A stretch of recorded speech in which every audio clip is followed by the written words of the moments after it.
I think at this point it'd be good if I untangle this skein of yarn called Donna.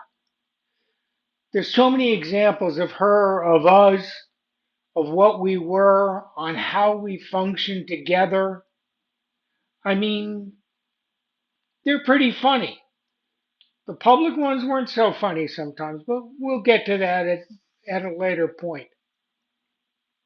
What I want to share is Donna in hospice, 12 days before she died. When you know you're dying, you tend to be your true self. You know death is coming, and you're just you, period. Now would be a good time to have an end of life discussion with her. The rabbi and the social worker in hospice spoke to me. What does she want for her funeral? Does she have regrets? What joy did she find in her life?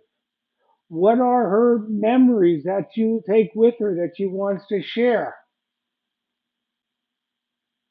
I thought, her regrets? Did she find joy in her life? What the shucks? Joy? I failed her. I didn't keep her alive. She's here in hospice. There's no joy in that. Regrets? Not going to Paris enough. And that was probably my fault. Shouldn't have been working so hard or so cheap. Whatever. All I could do was think of that. I hesitated for a day. I knew Donna. I knew her for 28 plus years. I mean, here she was in hospice. No happy ending coming up now.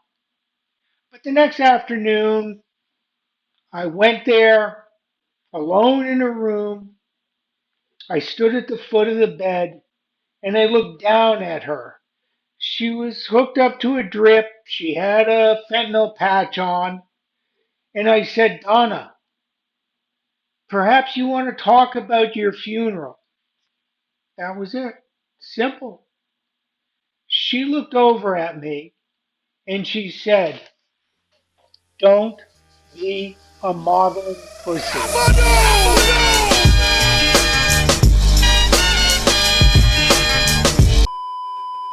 I'm not 100% what my reaction was. I know it was, I smiled.